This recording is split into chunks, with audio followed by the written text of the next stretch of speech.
لائق سے تکریم واجب الاحترام معزز باوقار سادات کرام علماء ذوی الاحترام گرامی قدر برادران اسلام خواتین اسلام بالخصوص برادر اکبر حضرت علامہ مولانا محمد مدنی صاحب برکاتی دامت برکاتہم القدسیہ، السلام علیکم ورحمۃ اللہ وبرکاتہ۔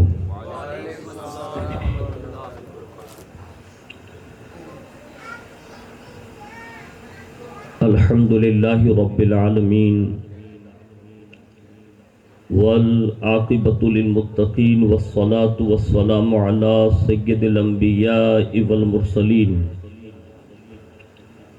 وعلى آلہ واصحابہ وازواجہ وذریاتہ واہل بیتہ وابنہ الغوث الاعظم الجیلانی ومعین الملت والدین والشیخ الاسلام والمسلمین اعلی الحضرت الامام احمد رضا وعلى عباد اللہ الصالحین اجمعین، اما بعد، فاعوذ باللہ من الشیطان الرجیم، بسم اللہ الرحمن الرحیم۔ وَلِلرِّجَالِ عَلَيْهِنَّ دَرَجَةٌ وقال الرجال قوامون على النساء بما فضل الله بعضهم على بعض وبما أنفقوا من أموالهم، فالصالحات قانتات حافظات للغیب بما حفظ اللہ، واللاتی تخافون نشوزهن فعظوهن واہجروهن فی المضاجع واضربوهن، فإن أطعنکم فلا تبغوا علیہن سبیلا ان اللہ کان علیا کبیرا۔ صدق اللہ مولانا العظیم، وبلغنا رسولہ النبی الامین المختار الکریم، ونحن علی ذلک لمن الشاہدین والشاکرین، والحمد للہ رب العالمین۔ آئیے سب سے پہلے مذہب اہل سنت والجماعت یعنی کہ مسلک اعلیٰ حضرت کے قدیم دستور کے مطابق ہم سب کے آقا و مولا حضور سراپا نور سیدنا محمد رسول اللہ صلی اللہ تعالی علیہ وآلہ وسلم کی بارگاہ پر نور میں جی لگا کر درود پاک کی نظریں پیش کر لیں۔ اللہم صلی علی سیدنا و مولانا محمد معدن الجود والکرم وعلی آلہ واصحابہ وبارک وسلم، صلاۃ و سلام علیک یا رسول اللہ صلی اللہ تعالی علیہ وآلہ وسلم۔ نبی اور آل نبی پر ایک بار اور محبت کے ساتھ درود شریف پڑھ لیں۔ اللہم صلی علی سیدنا و مولانا محمد معدن الجود والکرم وعلی آلہ واصحابہ وبارک وسلم۔ حصول برکات و نجات کے لیے ایک بار اور جی لگا کر درود شریف پیش کر لیں۔ اللہم صلی علی سیدنا و مولانا محمد معدن الجود والکرم وعلی آلہ واصحابہ وبارک وسلم،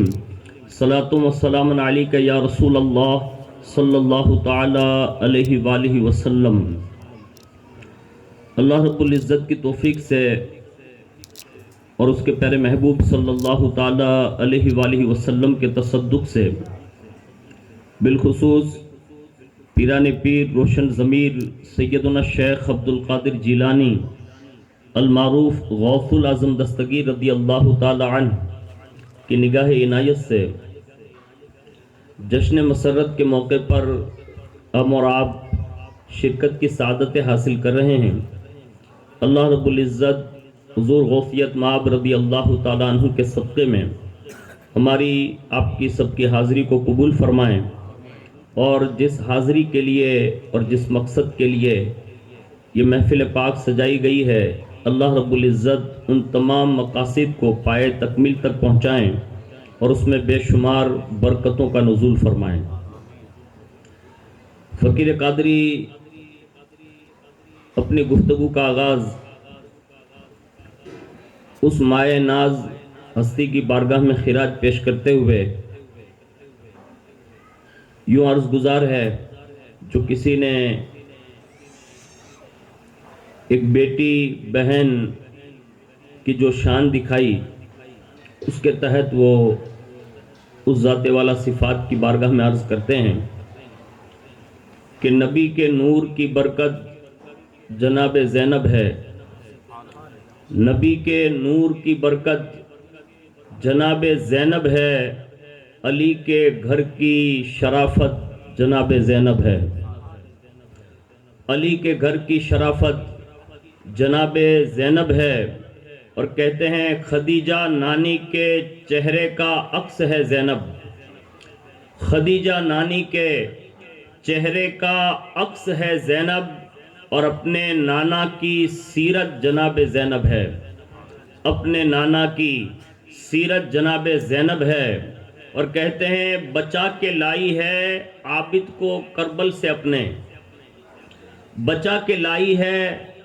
اپنے عابد کو کربل سے، علی کی نسل پہ رحمت جناب زینب ہے، علی کی نسل پہ رحمت جناب زینب ہے۔ اور شان یہ تھی آپ کی، کہتے ہیں کہ علی کے لہجے میں دشمن سے بات کرتی تھی، علی کے لہجے میں دشمن سے بات کرتی تھی، علی کے خطبے کی ہیبت جناب زینب ہے، علی کے خطبے کی ہیبت جناب زینب ہے۔ ایک مرتبہ اور درود شریف پڑھ لیں، اللہم صلی علی سیدنا مولانا محمد معدن الجود والکرم وعلی آلہ واصحابہ وبارک وسلم۔ تو آج کی یہ روح پرور نشست جس میں ہم اور آپ شرکت کی سعادت حاصل کر رہے ہیں، جناب اقبال بھائی ڈوڈیا جن کی 2 صاحبزادیوں کی نکاح کی تقریب ہونے والی ہے، اور اس پرمسرت موقع پر انہوں نے حضور سرکار غوثیت مآب رضی اللہ تعالیٰ عنہ کے نام سے اس جشن پاک کا انعقاد فرمایا ہے۔ اللہ سے دعا کرتے ہیں کہ اللہ رب العزت ان دونوں صاحبزادیوں کی خوشیوں میں اللہ برکت عطا فرمائیں، اور حضور غوث پاک رضی اللہ تعالیٰ عنہ کی نگاہ عنایت سے انہیں قدم قدم پر اللہ دونوں جہان کی خوشیاں عطا فرمائیں۔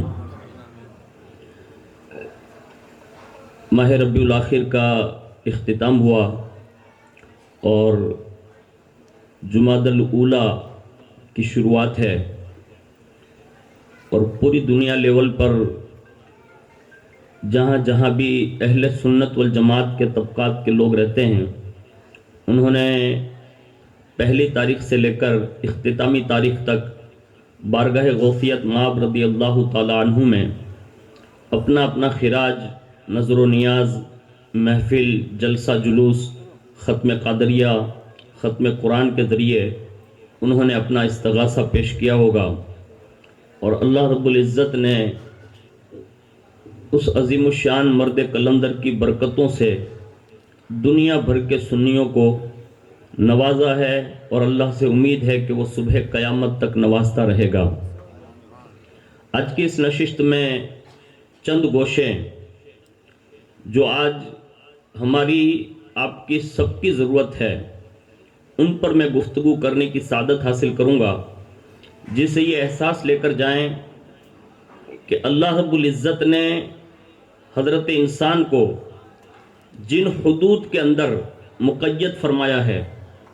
چاہے وہ مرد ہو، انسان ہو، چاہے وہ عورت ہو، انسان ہو، اگر وہ مومن ہے، مسلمان ہے، تو اس کے لیے ضروری ہے کہ وہ اللہ کے حدود کی پابندی کریں، یعنی اللہ نے جو شرع میں جو حکم عطا فرمایا، رسول اللہ نے جن فرامین پر عمل کرنے کا حکم دیا، ہر مومن مسلمان مرد اور عورت کے لیے ضروری ہے کہ وہ ان حدوں کا پاس کرے، لحاظ کرے۔ مثال کے طور پر ایک ہی انسان پر حقوق اللہ عائد ہے، نماز ہے، روزہ ہے، حج ہے، زکوٰۃ ہے، اعمال خیر ہے، تو مومن کے لیے پہلا فریضہ یہ ہے کہ وہ اپنے اللہ کے حقوق کی ادائیگی کریں، اور اسی کے ساتھ اللہ نے بندوں میں پوری کائنات میں سب سے بڑا حق اللہ کے بعد اگر اپنے بندوں پر رکھا ہے تو وہ سیدنا محمد الرسول اللہ صلی اللہ علیہ وسلم کا حق رکھا کہ امتی کے لیے یہ بھی ضروری ہے کہ وہ رسول اللہ کا کلمہ پڑھیں، دل و جان سے حضور پر ایمان لائیں، اور حضور نے جن جن باتوں کا حکم دیا، جن جن باتوں سے روکا، ہر مومن مسلمان کو چاہیے کہ وہ ان باتوں سے رک جائیں، پرہیز کریں اور ان باتوں پر عمل کریں جس کا اللہ کے پیارے حبیب صلی اللہ علیہ وسلم نے حکم دیا۔ اس کے بعد اللہ اس کے رسول کے بعد اگر پوری دنیا لیول پر اگر سب سے بڑے حقوق اسلام نے بیان کیے تو وہ ماں باپ کے حقوق بیان کیے۔ اس کے بعد اہم ترین اگر کوئی گوشہ اسلام نے پیش کیا تو ماں باپ کے بعد پھر ایک شوہر اور ایک بیوی، ان دونوں کے حقوق کا جائزہ لیتے ہوئے قرآن نے مختلف مقامات پر ان باتوں کو ارشاد فرمایا کہ ایک شوہر کے لیے اس کے بیوی کے حق کیا ہیں، وہ شوہر پر ضروری ہے کہ وہ اس کو جانے، اور ایک بیوی کے لیے ضروری ہے کہ وہ اپنے شوہر کے حقوق جانے۔ پتہ یہ چلا اسلام اتنا اچھا طرز عمل دے رہا ہے، نہ کہیں وہ بیوی کی حق تلفی کرنے کا حکم دیتا ہے، نہ کہیں شوہر کے حق تلفی کرنے کا حکم دیتا ہے، بلکہ دونوں کو لیول میں لے کر باقاعدہ اعتدال کا حکم دیتا ہے۔ اور کائنات میں آپ تلاش کیجئے، کتابیں ایک دو نہیں لاکھوں کھنگال ماریے،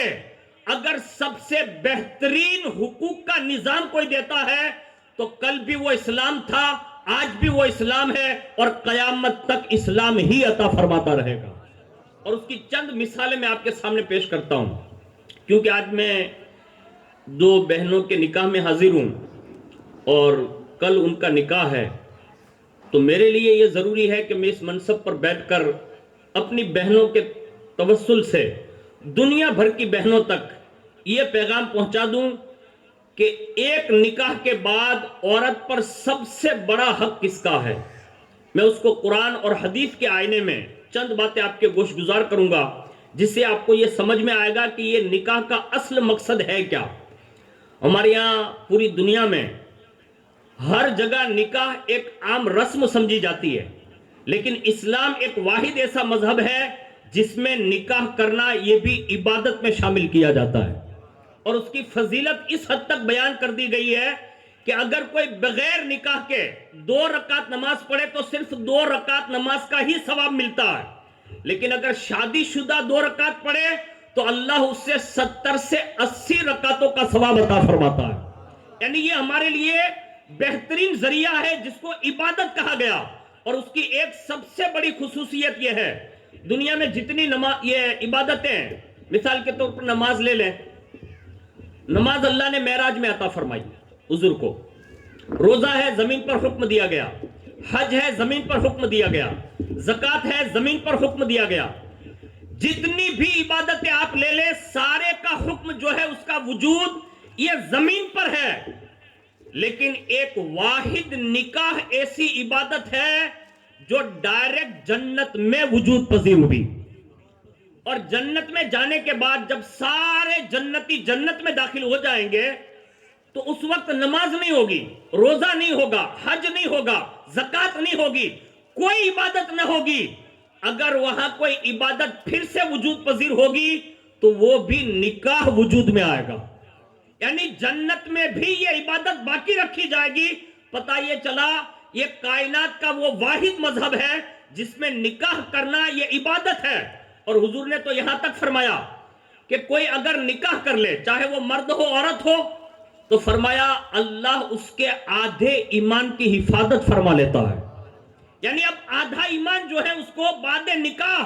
اچھے کام کر کے بچانا ہے اور اس کو نکھارنا ہے۔ تو یہ اسلام میں ایک نکاح کی ڈیفینیشن ہے جس کو عبادت قرار دیا۔ اب نکاح میں بندھن میں بندھنے کے بعد ایک بیوی کے لیے کیا ضروری ہے اور مرد کو اللہ نے کیا رتبے عطا فرمایا، اس کا پاس و لحاظ کرنا ایک بیوی کے لیے کتنا ضروری ہے، یہ سیکھنا ہمارا اور آپ کا سب کا فرض ہے، تاکہ ہم اپنی بیٹیوں کو یہ بتا سکیں کہ دنیا میں شادی کے بعد بیوی کے لیے اللہ نے سب سے بڑا حق کسی کا رکھا ہے تو وہ اس کے شوہر کا حق رکھا ہے، اور اس کی مثال میں قرآن عظیم سے دے رہا ہوں۔ سب سے پہلے ارشاد فرمایا وَلِلرِّجَالِ عَلَيْهِنَّ دَرَجَةٌ، فرمایا مردوں کو عورتوں پر اللہ نے فوقیت عطا فرمائی، یعنی فضیلت عطا فرمائی۔ دوسری جگہ ارشاد فرمایا الرجال قوامون علی النساء بما فضل اللہ بعضهم علی بعض وبما انفقوا من اموالهم، فرمایا مرد عورتوں پر حاکم ہے کیونکہ اللہ نے ایک کو دوسرے پر فضیلت دی ہے، اور اس وجہ سے فضیلت دی ہے کہ مردوں نے اپنے مال اپنی اولاد اور عورتوں پر خرچ فرمائے ہیں۔ تو پتہ چلا ایک فضیلت کی وجہ یہ بھی ہے کہ وہ کماتا ہے اور اپنی آل اولاد اور اپنے بچوں پر اور اپنی اہل پر یعنی بیوی پر وہ خرچ کرتا ہے۔ آگے ارشاد فرمایا یا ایھا الناس انا خلقناکم من ذکر و انثی وجعلناکم شعوبا وقبائل لتعارفوا ان اکرمکم عند اللہ اتقاکم ان اللہ علیم خبیر، فرمایا اے لوگو ہم نے تمہیں ایک مرد ایک عورت سے پیدا کیا اور تمہیں شاخوں میں قبیلوں میں آپس میں پہچان رکھنے کے لیے بانٹا، بے شک اللہ کے یہاں سب سے عزت والا وہی ہے جو اللہ کے نزدیک پرہیزگار اور تقوی والا ہے، بے شک اللہ جاننے والا اور خبردار ہے۔ یہ میں نے 3 آیتوں کا مفہوم آپ کے سامنے اور آپ کے گوش گزار کیا، جس سے یہ بات سمجھ میں آتی ہے کہ اللہ نے مرد کو حاکم بنایا اور اس کے گھر کے لوگوں کو اس کا ماتحت بنایا، یعنی اب کائنات کی جتنی بھی بیویاں ہیں ان پر اگر کوئی پروفیسر ہے، حاکم ہے، سردار ہے تو وہ اس کا شوہر ہے، اور جو حاکم ہوتا ہے اس کا ایک اسٹیٹس ہوتا ہے، اس کی ایک عزت نفس ہوتی ہے اور باقاعدہ اس کا وقار ہوتا ہے۔ اب ہر بیوی کو یہ چاہیے کہ وہ اپنے شوہر کا ادب کرے، اطاعت کرے، فرما برداری کرے، اس کو راضی رکھے، تاکہ کم از کم قرآن کے مطابق اللہ نے جو مردوں کو اسٹیٹس عطا فرمایا وہ برقرار رہے۔ اس میں سے سب سے پہلا فرض جو عورتوں کے لیے ضروری ہے، خود حدیث پاک میں اللہ کے پیارے حبیب صلی اللہ علیہ وسلم نے کم و بیش 8 یا 10 کے قریب شوہر کے حقوق بیان کیے۔ اس میں سے پہلی چیز حضور نے ارشاد فرمائی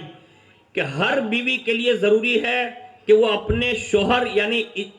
اپنے میاں کی فرما برداری کرے، یعنی اس کا کہنا مانے، اور جو بھی خاتون اپنے شوہر کی فرما برداری کرتی ہے حضور صلی اللہ علیہ وسلم نے احادیث میں ان کا یوں ذکر فرمایا۔ ایک جگہ پر فرمایا مومن نے اللہ کے تقوی کے بعد اگر سب سے بہترین چیز کوئی پائی ہے تو وہ نیک سیرت بیوی پائی ہے۔ آگے ارشاد فرمایا کوئی بھلائی حاصل نہیں اگر وہ اسے حکم دے تو اطاعت کرتی ہے اور اس کی طرف دیکھے تو خوش کرتی ہے، اور اگر اس پر وہ قسم کھا لے تو پورا کرتی ہے، اور اگر وہ غائب ہو جائے تو فرمایا وہ اپنی جان، شوہر کے مال اور اس کی اولاد کی خیر خواہی کرتے ہوئے اس کی حفاظت فرماتی ہے۔ یعنی یہ بیوی کے لیے اللہ کے پیارے حبیب صلی اللہ علیہ وسلم نے بہتری کا لیبل اس لیے دیا کہ وہ شوہر کی غیر حاضری میں اپنی بھی حفاظت کرتی ہے، اس کے اولاد کی بھی حفاظت کرتی ہے اور اس کے مال کی بھی حفاظت کرتی ہے۔ آگے اللہ کے پیارے حبیب صلی اللہ علیہ وسلم نے ارشاد فرمایا مہاجرین اور انصار کی ایک جماعت حاضر ہے، تو ایک اونٹ جو ہے وہ بارگاہ رسالت میں حاضر کیا گیا۔ اب اونٹ سمجھتے نا، اپنی بھاشا میں آپ اونٹ ہی بولتے ہوں گے، اور آسان اور ہے تو جس کو بولتے ہیں سانڈیا، تو وہ جانور پیش کیا گیا حضور کی بارگاہ میں، صحابہ کی جماعت بیٹھے ہوئے، اور جیسے وہ جانور لایا گیا تو اس جانور نے آتے ہی سب سے پہلے رسول اللہ کو سجدہ کیا، اور جیسے صحابہ نے اس اونٹ کو سجدہ کرتے دیکھا تو صحابہ سے رہا نہیں گیا، انہوں نے عرض کیا یا رسول اللہ آپ کے لیے چوپائے جو ہیں وہ سجدہ کرتے ہیں، درخت سجدہ کرتے ہیں، لہٰذا زیادہ حقدار تو ہم ہیں کہ ہم آپ کے غلام ہیں، تو ہم آپ کو سجدہ نہ کریں؟ یعنی یہ جانور نے سجدہ کیا، ہم لوگ آپ کو سجدہ کرنے کے زیادہ حقدار ہیں، تو ہم آپ کو سجدہ نہ کریں؟ تو اللہ کے پیارے حبیب نے ارشاد فرمایا اللہ کی عبادت کرو جو تمہارا رب ہے۔ آگے ارشاد فرمایا اپنے بھائی کی عزت کرو، یعنی اس کا احترام کرو، اور فرمایا اگر میں کسی کو حکم دیتا کہ اللہ کے سوا کسی کو دوسرے کو سجدہ کرنے کا تو حضور نے فرمایا میں عورتوں کو حکم دیتا کہ وہ اپنے خاوند کو سجدہ کرے. یعنی یہ رسول اللہ صلی اللہ علیہ وسلم اس جواب پر یہ دے کر یہ بتانا چاہتے ہیں کہ کائنات میں اللہ کے سوا اگر کسی کو سجدے کی بھی اجازت ہوتی تو حضور فرماتے میں بیویوں کو حکم دیتا کہ وہ اپنے شوہروں کو سجدہ کریں. اور فرمایا اور وہ اسے حکم دے کہ زرد پہاڑ سے کالے پہاڑ کی طرف اور کالے پہاڑ سے سفید پہاڑ کی طرف لے جائیں اس کو. اور اس کے لیے مناسب یہی ہے کہ اس کے بھی حکم کی تعمیل کرے. پتہ یہ چلا اللہ کے یہاں اور رسول اللہ کے یہاں شوہر کا بڑا رتبہ اس لیے یہ رکھا گیا کہ رسول اللہ نے اس بات سے ملا کر یہ ارشاد فرمایا کہ اللہ کے سوا اگر کسی کو سجدے کی اجازت ہوتی تو وہ شوہر کے لیے حکم ہوتا. آج حالات بڑے بدل چکے ہیں اور یہ دور یہ کلچر انگریزی کلچر آ گیا ہے اور بڑی تیزی کے ساتھ آج جو باتیں ہمارے اور آپ کے درمیان آتی جا رہی ہے. اگر میں سچ کہوں تو یہ ہے کہ اس دور میں ہم نے اپنی بیٹیوں کے حوالے سے جو باتیں ہمیں اپنی قوم کی بیٹیوں کو سکھانا چاہیے تھی آج وہ ہم کما حق کہو اپنی بیٹیوں کو سکھا نہیں پائے. جس کی وجہ سے آج پوری دنیا لیول پر جتنے بھی مسائل مسلمان کمیونٹی میں کھڑے ہو رہے ہیں اس کی وجہ یہی ہے یا تو وہ مرد پڑھا لکھا نہیں یا تو وہ عورتیں پڑھی لکھی نہیں. اگر یہ پڑھے لکھے ہوتے تو آج یہ مسائل کھڑے نہ ہوتے. پتہ یہ چلا ہمارا دین صاف صاف اپنا واضح موقف کہہ چکا ہے. اب یہ اور بات ہے کہ اگر قوم کے بچے اور بچیاں پڑھتے نہیں اور وہ ان حقوق کی ادائیگی نہیں کر پاتے تو یہ انگریزی کلچر کے مطابق جو آج بات بات پہ بیوی جھگڑا کرتی ہے بات بات پہ جو میکے چلی جاتی ہے بھائی کی طاقت اور بھائی کے زور آور پر اگر وہ شوہر کے سامنے ہو رہی ہے تو دنیا بھر کی خواتین کو یہ بات طے کر لینی چاہیے کہ یہ دنیا میں شاید تمہارا بھائی تمہارا سپورٹر بن کر تمہاری رکھوالی کر سکتا ہے لیکن تمہارا بھائی تمہیں جنت میں داخل نہیں کروا سکتا. اس کو یاد رکھ لیں. اس لیے کہ ہمارا دین شوہر کی جو فرما برداری کا حکم دیتا ہے رسول اللہ نے فرمایا کوئی 5 وقت کی پابندی کوئی عورت کرے رمضان کے روزے رکھے زکوٰۃ دے مالی کی استطاعت ہو اپنے محرم کے ساتھ حج کرے اور اپنے شوہر کی فرما برداری کرے. حضور فرماتے ہیں اللہ اس کے لیے جنت کے 8 دروازے کھول دے گا. وہ جس دروازے سے داخل ہونا چاہے گی اللہ اسے جنت میں داخلہ عطا فرمائے گا. اور ایک جگہ پر حضور نے ارشاد فرمایا 3 لوگ ایسے ہیں جن کی اللہ فرض بھی قبول نہیں کرتا. ان میں سے ایک نشاندہی حضور نے فرماتے ہوئے ارشاد فرمایا ان میں سے ایک وہ ہے جو عورت اپنے خاوند کو اذیت دیتی ہے یعنی تکلیف دیتی ہے اور ناراضگی کا اظہار کرواتی ہے. پتہ یہ چلا ہمارے یہاں ایک شوہر کا مقام یہ ہے اور بیوی پر فرض یہ ہے کہ یہ اپنے شوہر کی فرما برداری کریں. کائنات میں جتنی بیٹیاں ہیں اگر میں یہ کہوں تو بجا ہوگا کہ سب بیٹیاں اپنی چادریں قربان کر کے ماں زینب کبریٰ کے قدموں میں ڈال دینا تو بھی ماں زینب کبریٰ کا احسان نہیں چکا سکتی. یعنی یہ کائنات کی وہ عظیم خاتون ہے اور یہ بہن کس کی ہے جنتی جوانوں کے سردار کی سگی بہن ہے.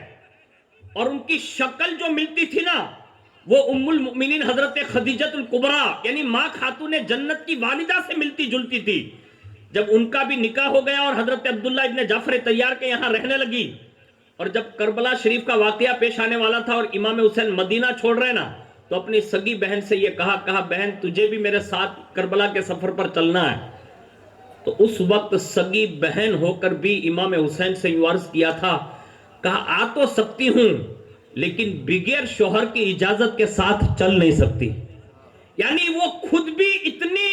حساس تھی کہ انہوں نے یہ عرض کیا کہا میرے شوہر اجازت دیں گے تو ضرور چلوں گی.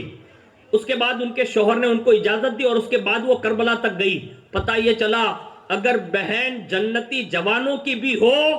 تو بھی وہ شوہر کی اجازت کے بغیر کہیں باہر سفر نہیں کر سکتی. آج ہمارے یہاں کلچر بدل چکا. اجازت تو میں تو کہتا ہوں بہت دور کی بات ہے. اگر شوہر کہیں روک لے نا کسی فنکشن میں جانے سے ابھی تو شادیوں کے فنکشن آپ دیکھ ہی رہے ہیں. میں یہاں آیا ہوں اس لیے یہاں کے بارے میں نہیں کہتا ایک جنرلی گفتگو کر رہا ہوں. شادیوں کے فنکشن آپ گونڈل کو مطلب دیکھ ہی رہے ہیں پوری دنیا کو دیکھ رہے ہیں. آج جتنی بڑی بے حیائیاں شادیوں کے موقع پر ہوتی ہے نا اتنی بڑی بے حیائیاں کہیں نہیں ہوتی. آخر یہ مسلمان اس طرح کیسے بدل گیا؟ یعنی جس دین سے نکاح کو اتنی فضیلت دی کہ اس کا وجود جنت میں ایجاد ہوا اور بعد جنت میں داخلے کے بھی اس کا وجود باقی رہے گا، اتنی بڑی عبادت کو اتنے برے کاموں کا مطلب جمگٹھا بنا دیا۔ آج آپ دیکھ لیں، گھر گھر ڈانڈیا پڑ رہا ہے، راس لیے جا رہے ہیں، ڈی جے بج رہے ہیں، بیٹیوں کو نچوایا جا رہا ہے، اور باقاعدہ بعض گرے ہوئے جو مالدار ہیں اپنے بیٹے اور بیٹیوں کی شادیوں کے موقع پر معاذ اللہ شراب تک کی لوگوں کو دعوت دیتے ہیں، اور لوگ یہ سمجھ رہے ہیں کہ اب ہوگا کیا۔ میں کہتا ہوں ابھی فلسطین کے جو حالات ہیں، کیا وہ ہماری آنکھیں کھولنے کے لیے کافی نہیں ہے؟ وہ بچوں کی سسکیاں ہمارے لیے آنکھیں کھولنے کے لیے تیار نہیں ہے کہ جو اللہ نے اتنی بڑی نعمت دی ہو اولاد کی، اس کی خوشی میں آپ اللہ کی نافرمانی کر رہے ہیں؟ یعنی یہ مولوی سے ڈرنے کی ضرورت نہیں ہے، عالم سے ڈرنے کی ضرورت نہیں ہے، پیر صاحب سے ڈرنے کی ضرورت نہیں ہے، رشتہ داروں کے تانوں سے ڈرنے کی ضرورت نہیں ہے، ہمیں اللہ اور اس کے رسول سے ڈرنے کی ضرورت ہے۔ اگر ہم اس سے ڈر کر یہ سارے کام جو ہماری شادیوں میں ہو رہے ہیں، اگر ہم اس پہ روک تھام لگائیں نا، تو ہماری قوم کی گھر کی یونیورسٹیاں بن سکتی ہے۔ لاکھوں کروڑوں روپیہ فضول جا رہا، آپ کو پتا نہیں ہے۔ آپ کے قریب میں راجکوٹ ہے، آگے جام نگر ہے، بڑی بڑی سٹیاں، آپ آتے جاتے ہوں گے، آپ کے رشتہ دار، آپ کو پتا ہوگا۔ اور میرے خیال سے یہی گونڈل میں بڑے بڑے مالدار لوگ رہتے ہیں، اور کتنا خرچ کرتے وہ مجھے بتانے کی ضرورت نہیں، لیکن مجھے بتاؤ اتنا زیادہ مال خرچ کر کے ہے کوئی نہیں ہے؟ ارے بھائی میرے جیسے غریبڑے کے پاس 2 2 3 3 موبائل ہے، تو آپ تو امیر لوگ ہیں، آپ کے یہاں تو بڑے بڑے ٹیب ہوں گے نا، ہو سکتا ہے۔ دوسرا سوال کرتا ہوں، سچ بتائیے گا، آپ میں سے کتنے لوگ ایسے ہیں جن کے گھر میں حضرت زینب کی سیرت کی کوئی کتاب ہو؟ اب کیا امام حسین کو ماننے کا دعویٰ کرتے ہیں؟ اب سے میں پوچھتا ہوں کہ آپ کے گھر میں حضور غوث پاک کے حوالے سے کتنی کتاب، آپ جانچ کیجئے۔ آپ امام حسین کی محبت کے دعوے دار ہیں، رسول اللہ کی محبت کے دعوے دار ہیں، اور ہمارے گھر میں ایک کتاب گجراتی میں بھی رسول اللہ کے حوالے سے نہ ہو، تو مجھے بتاؤ آپ کون سے مسلمان ہیں؟ پتہ یہ چلا ہم نے خود ہی کنواریاں لے کر اپنے پیروں میں مار دی ہے، اور جو قوم خود ہی اپنے پیروں میں کنواریاں مارتے ہیں نا، تو پھر اس کا علاج ڈاکٹر بھی نہیں کرتے۔ اس لیے ضروری یہ ہے کہ ہم اپنے بچوں کو یہ دین کی تعلیم دیں، اپنی بچیوں کو خاص کر کے۔ میں نے ایک بات عرض کر دی اپنی بہنوں کے لیے کہ وہ خاص کر کے اپنے شوہر کی اطاعت یعنی فرما برداری کریں، ان کا کہاں مانیں، اور وہ ہر جائز کام کے لیے آواز دیں۔ تو حدیث پاک میں ہے کہ اگر وہ دنیا کے کسی اہم کام میں بھی مشغول ہو اور شوہر صرف بلا لے، چاہے اسے کام ہو یا نہ ہو لیکن جائز کام کے لیے بلائے، بیوی کے لیے حضور نے فرمایا کہ وہ لبیک کہہ کر اپنے شوہر کے پاس حاضر ہو جائے، چاہے وہ دنیا کا کوئی بھی کام کر لے۔ یہ بیوی کے لیے ضروری ہے۔ دوسرا حق سنیے، نکاح کا ایک مقصد ہمارے یہاں جو 5 مقصد امام غزالی نے بیان کیے، اس میں سے ایک مقصد یہ ہے کہ مرد اور عورت نکاح کے بعد اکثر گناہوں سے محفوظ ہو جاتے ہیں، یعنی اللہ اسے گناہوں سے بچا لیتا ہے۔ تو جب بھی مرد اپنی عورت کو حق کے زوجیت کے لیے اگر طلب فرمائے تو رسول اللہ نے فرمایا ہے کہ وہ عورت فوراً حاضر ہو، اور اگر عورت خواہش کرے اور عورت بلائے تو مرد کے لیے بھی ضروری ہے کہ وہ اس کی بات کو مانے اور دونوں اس حق کے زوجیت کو ادا کرے، تاکہ اللہ انہیں دنیاوی نفسانی خواہشات سے محفوظ فرما لے گا۔ اب یہ رسول اللہ صلی اللہ علیہ وسلم نے واضح فرمان ثابت کر کے ہمیں اور آپ کو یہ پیغام دیا، کائنات کی جتنی بھی عورتیں ہیں اور جتنے بھی مرد ہیں، اگر وہ گناہوں سے بچنا چاہتے ہیں تو میاں بیوی دونوں مل کے اپنے اس حق کو ادا کیا کریں، اللہ تعالیٰ اس کے لیے نیکیوں کے دروازے واہ فرما دے گا، یعنی نیکیاں کرنے کا اسے ذوق پیدا ہوگا۔ ورنہ آج دیکھ رہے ہیں آپ، میرے خیال سے اگر میں یہ دعویٰ کر لوں نا تو شاید کوئی مجھ پر الزام نہ لگا دے، لیکن میں الزام نہیں کہ قائل نہیں ہوں کہ الزام لگائے یا نہ لگائے، لیکن ایک بات عرض کر دیتا ہوں، شاید دنیا کا کوئی ولی صفت ایسا بندہ ہو جو آنکھوں کے زنا سے بچتا ہو، میرے خیال سے ہے بڑا مشکل، چاہے وہ کوئی بھی ہو، مولانا صاحب ہو، امام صاحب ہو، پیر صاحب ہو، مفتی صاحب ہو، جس کو بھی آپ دیکھیے، سوشل میڈیا آج پوری دنیا لگی ہوئی ہے کہ مسلمانوں کی آنکھوں کو بے حیا بنا دو، اور اس نے بڑی طاقت لگا دی۔ اب شاید کوئی بچتا ہو لیکن میں آپ سے عرض کرتا ہوں اسلام نے یہ حق بتا کر ہماری آنکھوں کی بھی حفاظت کی ذمہ داری لے لی ہے. یعنی یہ چیزیں ہمیں اور آپ کو بچائے گی تو فائدہ کیا ہوگا؟ تو فرمایا حیا آئے گی، اور حیا ایمان کا حصہ ہے. جو جتنا بڑا با حیا ہوگا اللہ تعالیٰ اس کا ایمان اتنا ہی زیادہ مضبوط بنا دے گا. اب کائنات میں دیکھ لیں جتنے بھی حیادار گزرے نا، میں اگر صدیق اکبر سے لے کر حضور مفتی اعظم ہند اور حضور تاج الشریعہ تک کی بات کروں نا، یہ بڑے با حیا لوگ گزرے ہیں. کیوں؟ کیونکہ ان کے ماں باپ بھی حیادار رہے، وہ بھی حیادار رہے، اور ان کی غیرت ایمانی زندہ رہی نا، تو انہیں دنیا کی کوئی بے حیائی بہکا نہ سکی. اللہ نے انہیں ایمان پر استقامت عطا فرما دی. آج ہمارے اور آپ کے جو حالات بگڑ رہے ہیں نا، وہ ہمارے ایمان کی کمزوری کی وجہ سے، اور ہمارے ایمان کو کمزور کرنے کے لیے پوری دنیا پر آج یہ اسکرین ہماری آنکھوں تک لا کر اس نے لوگوں کو بے حیا بنا کر اس کے ایمان کو کمزور کرنے کا یہ اثاثہ کھڑا کیا ہے، اور یہ پوری دنیا لیول پہ چل رہا ہے. اس لیے مرد اور عورت کے لیے ضروری ہے کہ وہ اپنے اس حق کو پابندی کے ساتھ ادا کریں. دوسری سنیے، تیسرا حق ایک بیوی کے لیے ضروری ہے کہ وہ خود گھر کی بھی حفاظت کریں، اپنے شوہر کے مال کی بھی حفاظت کریں، اور اپنی اولاد کی بھی حفاظت کریں. اور جو یہ عورت کرتی ہوگی تو اللہ کے پیارے حبیب صلی اللہ علیہ وسلم نے ارشاد فرمایا کہ 4 چیزیں ایسی ہیں جس کو دی گئی تو فرمایا اس سے دنیا اور آخرت کی بھلائی عطا کر دی گئی. یعنی رسول اللہ نے یہ شخص کے لیے یہ ارشاد فرمایا. صحابہ نے عرض کیا یا رسول اللہ وہ کون چیزیں ہیں جو اللہ دے دے تو اس کے لیے دنیا اور آخرت کی بھلائی ہے؟ تو پہلا جملہ حضور نے ارشاد فرمایا شکر کرنے والا دل. یعنی چھوٹی سی بھی نعمت ملے نا تو اس پہ اللہ کا شکر ادا کریں. میں جناب اقبال بھائی کو مبارکباد پیش کرتا ہوں. آپ نے ایک باپ ہونے کا جو حق ادا کیا اور اپنی بیٹیوں کو پروان چڑھا کر جو اس منزل تک پہنچایا ہے، آپ یقین جانیں دنیا میں کوئی آپ کا گھر کا ممبر آپ کو شاباشی دے یا نہ دے، لیکن رسول اللہ نے بیٹیوں کے حوالے سے جو بشارت دیے نا، وہ ساری بشارتیں آپ پر صادر آئے گی کہ آپ نے اپنی بچیوں کی رکھوالی کر کے پروان چڑھا کر اس منزل تک لائے نا.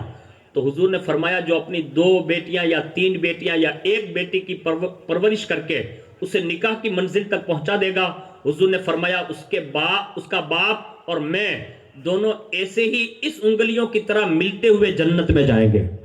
یعنی یہ اس شان سے حضور نے اشارہ کیا کہ اس طرح ساتھ میں جنت جائیں گے. یعنی ایک ماں باپ اگر اپنی بیٹیوں کو پروان چڑھائے تو اللہ تعالیٰ انہیں اتنا بڑا انعام دیتا ہے. تو میں اپنی قوم کی بیٹیوں سے عرض کرتا ہوں کہ جب آپ گھر میں تھی آپ اپنے باپ کے لیے جنت بنا کر گئی ہے، اب جب اپنے سسرال جائے نا تو اب آپ کی جنت آپ کے شوہر کے حوالے ہے، اس کی فرما بردار بن کر زندگی گزارو گی، اللہ رب العزت تمہیں بھی جنت کی نعمتوں سے سرفراز فرمائے گا. اس لیے عورت کی ذمہ داری یہ ہے کہ وہ گھر کی بھی حفاظت کریں. بالعموم کرتی ہے، ایسا نہ سمجھے میری بہنیں کہ برکاتی نے آ کے یہ کہا کہ ہم لوگ حفاظت نہیں کرتی ہیں، لیکن حضور نے جو بتایا نا اس میں سے یہ بھی ہے کہ آپ کا یہ حق ہے کہ آپ اپنے گھر کی حفاظت کریں، بچوں کی حفاظت کریں، اور اس پر رسول اللہ نے آپ کی تعریف فرمائی ہے. پہلی بات ارشاد فرمائی، اس پر تمام مرد اور عورت توجہ فرمائیں. حضور فرماتے ہیں کہ دنیا اور آخرت کا خوش نصیب بندہ وہ ہے جس سے اللہ نے شکر کرنے والا دل عطا فرمایا. اولاد کا ملنا یہ شکرانے کا موقع ہوتا ہے. ہمارے یہاں دیکھیے آپ، جیسے بیٹے کی ولادت ہوتی ہے نا بچے کی، تو لوگ پینڈے بانٹتے ہیں، اور جیسے بچی کی ولادت ہوئی یعنی جنم لیا تو معاذ اللہ دوسروں کو دیکھتے دیکھتے یہ مسلمان ایریوں اور سماج میں بھی آ گیا کہ معاذ اللہ اگر بیٹی جنم لیتی ہے نا تو لوگ عورتوں کو تانا دیتے ہیں، یعنی اپنی بہو کو تانا دیتے ہیں، کہا تو منحوس تھی، تیرے یہاں پہلے بیٹا نہیں آیا. میری قوم کی بہنوں، اس بہو کو جو ہے آنے والی اس بہن کو تانا نہ دو، اس لیے کہ عورتوں کے حوالے سے، قسمت کے حوالے سے بچے نہیں ہوتے، بچے اللہ مردوں کی قسمت کے حوالے سے عطا فرماتا ہے. یعنی یہ نظام جو ہے نا وہ مرد کے حوالے سے ہے، عورتوں کا اس میں کوئی قصور نہیں ہے. اللہ خود فرماتا ہے میں جسے چاہتا ہوں اسے بچے دوں، میں جسے چاہتا ہوں اسے اولاد میں بچیاں دوں، اور میں جسے چاہوں اسے کچھ نہ دوں. یہ میرے ذمہ کرم پر ہے، تو اس میں نہ مرد قصوروار ہے نہ عورت قصوروار ہے. لیکن دوسروں کے دیکھا دیکھی میں ہم نے قوم کی بیٹی کو منحوس جاننے لگے اور چہرے پہ شکن آتی ہے. حالانکہ آج الحمدللہ ہم اپنے علماء، سادات، مشائخ کا شکریہ ادا کرتے ہیں کہ کہ انہوں نے ہمیں اپنی بیٹیوں کے حوالے سے، اپنی بہنوں کے حوالے سے، اپنی ماں کے حوالے سے ہمیں اتنا حساس بنا دیا ہے کہ ایک باپ خون پسینہ ایک کر کے اپنی بیٹی کو صرف جوان نہیں کرتا، بلکہ جب وہ رخصت ہوتی ہے تو اتنی قیمتی ساز و سامان کے ساتھ وہ سسرال بھیجتا ہے کہ جب وہ بھیج رہا ہوتا ہے نا تو بیٹی کی جدائی میں باپ جو ہے نا وہ سسکیاں لے لے کر رو رہا ہوتا ہے۔ یہ محبت کس نے دی؟ پتہ یہ چلا یہ محبت بیٹی کی محمد الرسول اللہ نے عطا فرمائی ہے۔ تو ہمیں یہ رسول اللہ نے جب اتنی محبت دی ہے تو ہمیں بیٹا یا ہمارے یہاں جنم لے یا بیٹی لے ہمیں خوش ہونا چاہیے۔ اور جن کے یہاں بیٹی جنم لیتی ہے رسول اللہ فرماتے ہیں اللہ اس کے گھر پہ روزانہ 12 رحمتوں کا نزول فرماتا ہے، اور تقریباً 30 یا 80 کے قریب فرشتے جس دن بیٹی جنم لیتی ہے وہ آنے کے ساتھ ہی کہتے ہیں اے نازک جان جو نازک جان سے پیدا کی گئی تجھے مبارک ہو، ہم تیرے گھر میں اس وقت تک رہیں گے جب تک کہ تو بالغ ہو کر اپنے سسرال نہیں پہنچ جاتی، تب تک تیرا ساتھ دیتے رہیں گے۔ یعنی جس کے گھر میں بیٹی جنم لے اللہ فرشتوں کا ان کا میزبان بنا کر باقاعدہ بھیج دیتا ہے، اور 12 رحمتوں کا نزول ہی ہوتا رہتا ہے۔ میں کہتا ہوں یہ رسول اللہ صلی اللہ علیہ وسلم کی عطا ہے کہ جو بیٹی کی صورت میں گھر میں وہ جنم لیتی ہے اور اللہ تعالیٰ روزانہ کے لیے ماں باپ کے لیے 12 رحمتوں کا نزول فرماتا ہے، اور ساتھ ساتھ میں جیسے وہ سسرال جاتی ہے نا تو اس کو بھی لوگ کبھی کبھی کچھ باتیں بنا کے لوگوں کے درمیان یہ پیش کرتے ہیں، لیکن میں آپ کو توجہ دلانا چاہتا ہوں صحابہ نے نکاح کے حوالے سے جب حضور سے پوچھا نا تو حضور نے فرمایا نکاح کرو، تو بعض صحابہ نے عرض کیا تھا یا رسول اللہ نکاح کرنے سے دنیاوی فائدہ کیا ہوگا؟ تو حضور نے مزاج جو پہلی بات میں امت آنے والی تھی نا اس مزاج کے مطابق ارشاد فرمایا نکاح کرو اللہ تمہیں مالدار بنا دے گا۔ صحابہ نے عرض کیا یا رسول اللہ کیا نکاح سے بھی بندے مالدار ہو جاتے ہیں؟ تو فرمایا جس کو تو بیوی بنا کر لائے گا نا یعنی دوسرے کی بیٹی کو، کہا وہ تنہا نہیں آئے گی، اپنے ساتھ اللہ کی نعمت مال کا ایک ذخیرہ لے کر بھی آئے گی۔ اور فرمایا جب تم دونوں ملو گے تو اللہ تمہارے دونوں کو رزق کو اکٹھا بھیجے گا۔ تو پتہ یہ چلا وہ آنے والی دلہن جو آتی ہے یا ہماری بیٹی کسی کے گھر جاتی ہے نا تو وہ تنہا نہیں جاتی، سینکڑوں کی روزیاں لے کر جاتی ہے، یعنی یہ منحوس نہیں ہے، اللہ نے انہیں عزت دی ہے، ان کے قدموں کی برکتوں کی وجہ سے اللہ انہیں عزت عطا فرماتا ہے۔ تو پہلا کام ہمیں یہ کرنا چاہیے کہ بیٹا ہو یا بیٹی اللہ کا شکر ادا کرنا چاہیے ہر نعمت پر، اور شکرانے کے لیے کوئی لمبے سجدے نہیں کرنے پڑتے۔ اللہ اگر توفیق دے 2 رکعت پڑھے، 2 رکعت نہیں ملتے تو 1 سجدہ کر لیں، 1 سجدہ بھی کرنے کی توفیق نہیں 1 بار سورہ فاتحہ پڑھ لیں، اگر 1 بار سورہ فاتحہ بھی نہیں پڑھ سکتے تو فرمایا کم از کم نعمت ملنے پر اتنا تو ضرور کہہ لے الحمدللہ رب العالمین۔ بس اگر یہ بھی کسی کو کہنا نہیں آتا تو اتنا کہہ لے اے اللہ تیرا شکر ہے کہ تو نے یہ نعمت عطا فرمائی ہے۔ اور جب بھی بندہ یہ کہتا ہے نا کسی نعمت پر تو اللہ فرماتا ہے بندے تو نے میرے نعمت کا شکریہ ادا کر کے تو نے اپنی نعمت میں اضافہ کر لیا ہے، یعنی اس کا وعدہ ہے کہ جتنا شکر ادا کرو گے دے گا۔ تو پہلا دل حضور نے فرمایا شکر کرنے والا دل مل جائے۔ اس لیے میں اپنی دونوں بہنوں سے گزارش کروں گا جب آپ اپنے سسرال جائیں اور اپنے شوہر کے ساتھ نئی زندگی شروع کریں، جو بھی اللہ نعمت عطا فرمائے اس پر شکر گزار رہیں۔ بائی چانس اگر سسرال میں کوئی اذیت پہنچے، کوئی تکلیف پہنچے، کوئی نعمت چھین لی جائے تو کبھی بھی شکوہ اور شکایت اپنے ماں باپ کو جا کر نہ کرنا۔ فقیر برکاتی کا مزاج یہ ہے کہ میں اپنی بہنوں کو ایک دعوت دیتا ہوں جب بھی تم کہیں بھی رہو چاہے اپنے ماں باپ کے گھر یا سسرال میں، تکلیفیں ہونا لوگوں کو بیان کرنے سے تکلیفیں کم نہیں ہوتی، بلکہ اللہ کی بارگاہ میں سجدہ ریز ہو کر اپنی فریاد سناؤ، اللہ فرشتوں کے ذریعے تمہاری مدد فرمائے گا۔ اور ہمارے بزرگوں نے بھی یہ کہا، رسول اللہ صلی اللہ علیہ وسلم کی بارگاہ میں سینکڑوں قوم کی بچیاں ایسی گزری ہیں کہ جنہوں نے جب بھی رسول اللہ کی بارگاہ میں فریاد کی ہے رسول اللہ نے ان کی مدد فرمائی ہے۔ غوث پاک سے کسی نے عریضہ پیش کیا، غوث پاک نے مدد فرمائی ہے۔ آج بھی ہندوستان میں پورے ہندوستان کے شہنشاہ بن کر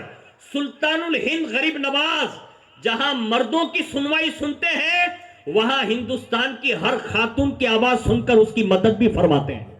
اور اس میں تاریخ میں مجھے حوالے پڑھنے کی ضرورت نہیں ہے، یہ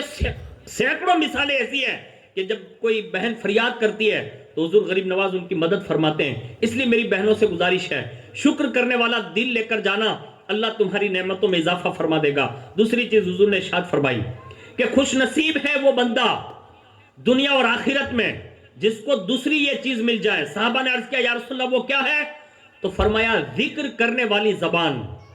اللہ کی یاد میں مگن رہنے والی زبان. جہاں بھی دیکھو نا، کہیں بھی بیٹھو، تھوڑی دیر کے لیے اللہ اس کے رسول کا ذکر کر لو، بات چیت کر لو، باتوں باتوں میں الحمدللہ کہہ لو، سبحان اللہ کہہ لو، ماشاءاللہ کہہ لو، یہ بھی اللہ کا ذکر ہے. اذان ہو رہی ہے، تھوڑی دیر کے لیے خاموش ہو جاؤ، وہ بھی اللہ کا ذکر ہے. پتہ یہ چلا جو ذکر کرنے والی زبان رکھتا ہے نا، تو حضور فرماتے ہیں وہ دنیا کا بھی خوش نصیب ہے، آخرت کا بھی خوش نصیب ہے. آگے ارشاد فرمایا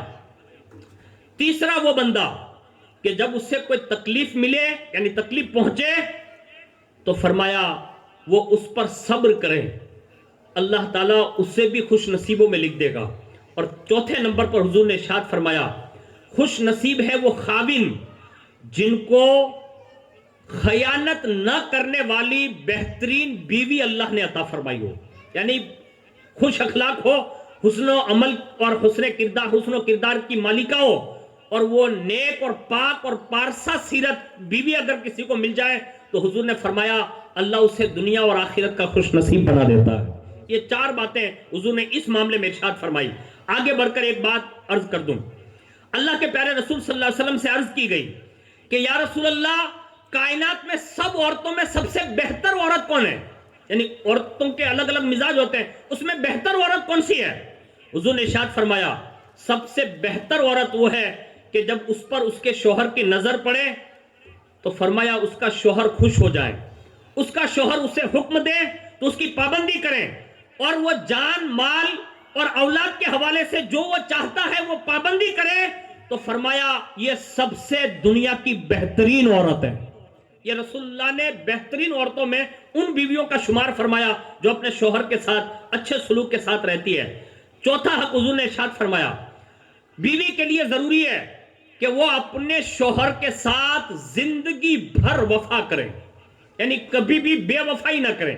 چاہے وہ مالدار ہو تب بھی اور غریب ہو جائے تب بھی. حضور نے فرمایا وہ ہمیشہ وفادار رہے اور اس کے ساتھ محبت کے ساتھ زندگی گزاریں. حضور نے ارشاد فرمایا کہ جو قوم کی بچیاں زیادہ محبت کرنے والی اپنے شوہر سے ہو، حضور نے فرمایا ان قوموں میں نکاح کرو. اور فرمایا کیونکہ جب یہ محبت کرنے والی بیویاں تمہارے بیٹوں کے گھر میں آئے گی تو فرمایا اللہ ان کی کوکھوں سے زیادہ اولاد عطا فرمائے گا، اور جب تمہاری اولادیں زیادہ ہوگی تو فرمایا قیامت کے دن محمد عربی تم پر فخر فرمائے گا. یعنی یہ وفادار بیوی کی نشانی حضور نے ارشاد فرمائی. پانچویں نمبر پر حضور نے ارشاد فرمایا گھریلو جو معاملات ہیں تو ہر بیوی کو یہ چاہیے کہ گھر کے سارے معاملات اپنے ساس سسر اور اپنے شوہر اور اپنی نند بھاوج ان کے ساتھ مل کر ان معاملات کا تعاون کرے، جس کے ذریعے اس کا گھر جو ہے وہ جنت کا گہوارہ بن جائے گا. تو ہر شوہر کے ساتھ بھی یہ ضروری ہے کہ وہ اگر الگ ہو جائے ماں باپ سے تو بھی اپنے شوہر کے ساتھ رہ کر گھر کے سارے معاملات کو جو ہے بغیر مشورے کے کبھی انجام پذیر نہ دیں. آگے ارشاد فرمایا اللہ کے پیارے حبیب صلی اللہ علیہ وسلم نے کہ جب شوہر باہر جائیں تو ہر عورت کے لیے ضروری ہے کہ وہ اپنی عزت کی پاسداری کریں اور اپنے گھر میں کسی ایسے فرد کو بھی داخل ہونے کی اجازت نہ دے جس کو اس کا شوہر ناپسند کرتا ہو، کہ جس کو بعد میں سننے کے بعد بھی اس کے چہرے کا رنگ بدل جائے. یہ بھی بیوی کے لیے ضروری ہے. آگے ارشاد فرمایا اللہ کے پیارے حبیب صلی اللہ علیہ وسلم نے کہ جب نکاح ہو جائے تو ہر بیوی کے لیے ضروری ہے کہ وہ سب سے پہلے اپنے سسرال میں جانے کے بعد اشارے اور کنایے سے اپنے شوہر کی آمدنی کا پتہ لگا لیں کہ میرا شوہر کماتا کتنا ہے، اور جس حد تک وہ کماتا ہو فرمایا اسی کے حد میں رہ کر اپنے گھر کے کام کاج چلائیں. یعنی کہیں اتنا بیجا خرچ کی مانگ نہ کرے، اتنا پیسہ طلب نہ کرے یا اتنا خرچ نہ کرے کہ جس کے ذریعے سے اس کے شوہر کو کہیں اور کام کے لیے قدم بڑھانا پڑے اور کہیں اس کے گھر میں حرام کی کمائی نہ آنے لگے. اس لیے فرمایا میاں بیوی دونوں کو مل کر اپنی آمدنی کے حساب سے وہ سیٹ کر لینا چاہیے. یہ بھی بیوی کی ذمہ داری ہے. اور آگے اللہ کے پیارے حبیب صلی اللہ علیہ وسلم نے ارشاد فرمایا جس میں حدیث پاک میں حضور نے حجۃ الوداع کے موقع پر ارشاد فرمایا کوئی عورت اپنے خاوند کے مال سے اس کی اجازت کے بغیر خرچ نہ کریں. لوگوں نے سوال کیا یا رسول اللہ کیا وہ کھانا بھی نہ دے؟ تو آپ نے فرمایا یہ تو ہمارے اموال کی بہترین چیز ہے. دوسری روایت میں حضور نے ارشاد فرمایا خواتین سے جب بیعت لی نے تو فرمایا،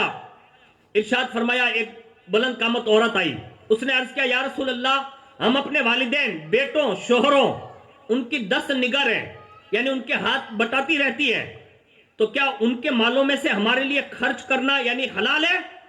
حضور نے ارشاد فرمایا، کھاؤ بھی، خرچ بھی کرو، لیکن اپنے شوہر کی اجازت کے ساتھ کرو۔ یہ حضور صلی اللہ علیہ وسلم نے یہ اجازت عطا فرمائی۔ پتہ یہ چلا آگے ایک حدیث پاک میں کہ جب کوئی عورت مرد کی کمائی سے اس کی اجازت کے بغیر خرچ کرے تو بھی حضور نے فرمایا تب بھی عورت کو آدھا ثواب اللہ عطا فرماتا ہے۔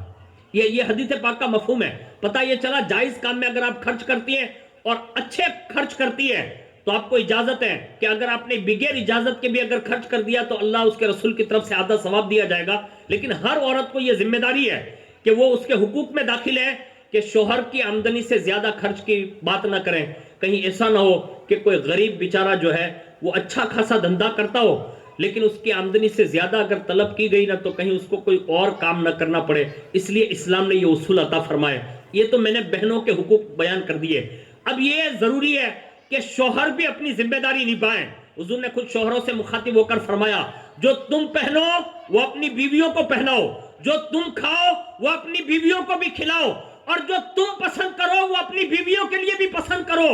اس کے ساتھ ظلم نہ کرو، تشدد نہ کرو، بلکہ فرمایا یہ صنف نازک ہے، ان کے ساتھ اچھائیوں سے پیش آؤ۔ یہ رسول اللہ صلی اللہ علیہ وسلم نے شوہروں کو یہ ذمہ داری عطا فرمائی۔ اس سے پتہ یہ چلا کہ ہمارا دین جہاں شوہروں کے حقوق بیان کر رہا ہے وہاں ساتھ ساتھ میں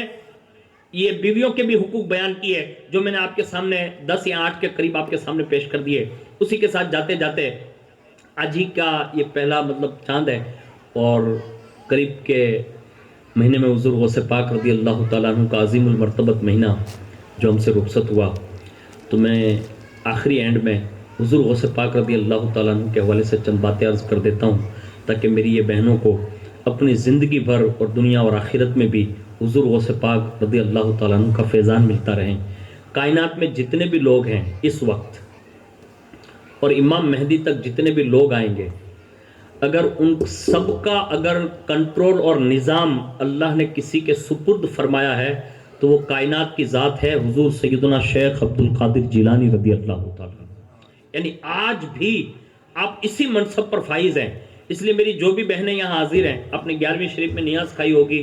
ختم پڑھے ہوں گے، درود شریف پڑھے ہوں گے، غوث پاک کی بارگاہ میں فریاد کی ہوگی، لیکن یہ صرف 11ویں شریف تک محدود نہیں ہے، اس کو یاد رکھیے گا۔ اس لیے کہ حضور غوث پاک کی عام نسبت یعنی چھوٹی سی نسبت بھی مرد اور عورت کسی کو بھی، یہاں تک کہ چھوٹے چھوٹے بچے بھی ہو نا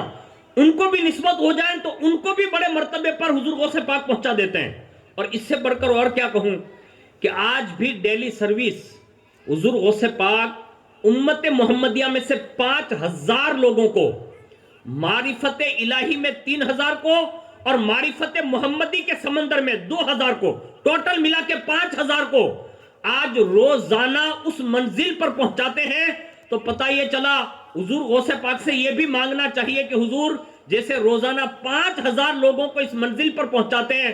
کرم فرمائیں اس 5000 میں ہم جیسے گنہگاروں کا بھی نام شمار کر لیں۔ یہ مانگنے کی ضرورت ہے۔ اور یہ عورتیں جو ہے نا، بہنیں، مائیں، بیٹیاں، بیویاں، ان سب کو چاہیے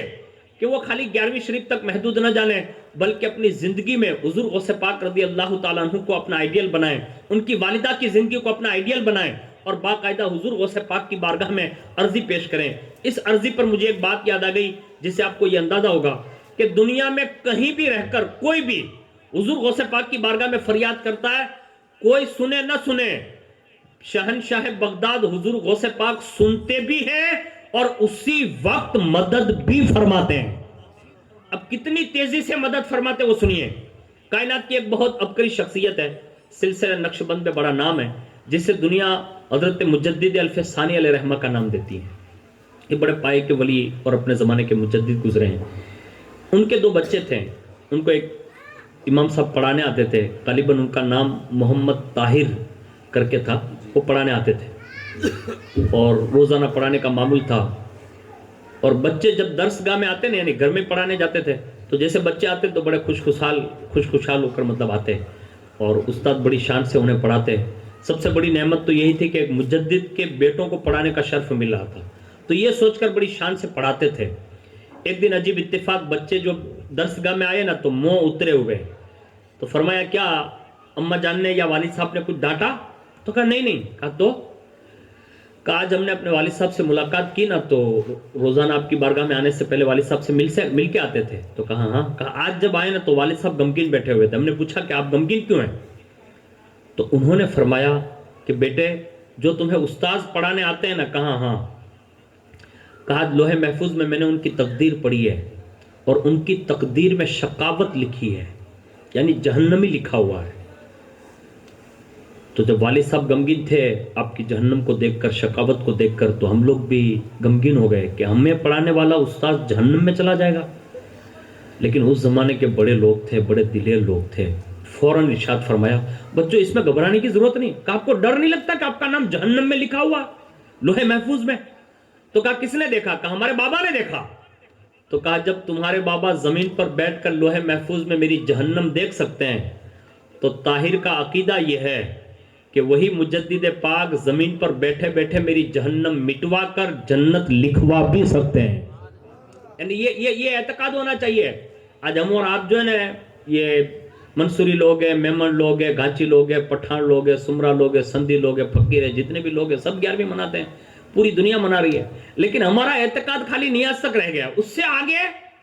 اس سے ہم نے حضور غوث پاک رضی اللہ تعالیٰ عنہ سے کبھی مانگا ہی نہیں ہے۔ 2 پلاٹ تھے تو تیسرا مانگ لیا، یعنی نیاز اس لیے کہ دوسرا پلاٹ مل جائے،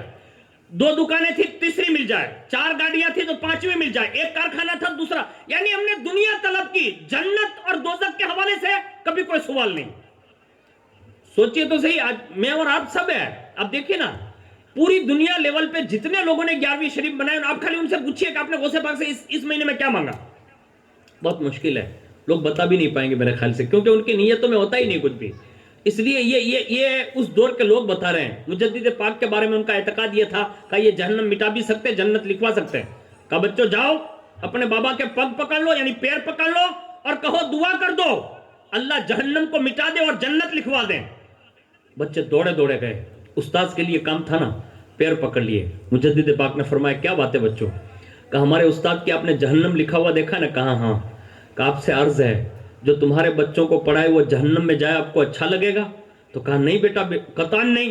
تو کہا پھر مصلی بچھائیے، جیسے جہنم دیکھ سکتے ہیں نا تو جنت لکھوا بھی سکتے ہیں آپ۔ کہا تمہیں کس نے بتایا؟ کہا ہمارے استاد نے بتایا۔ بس اتنا سنا نا تو بابا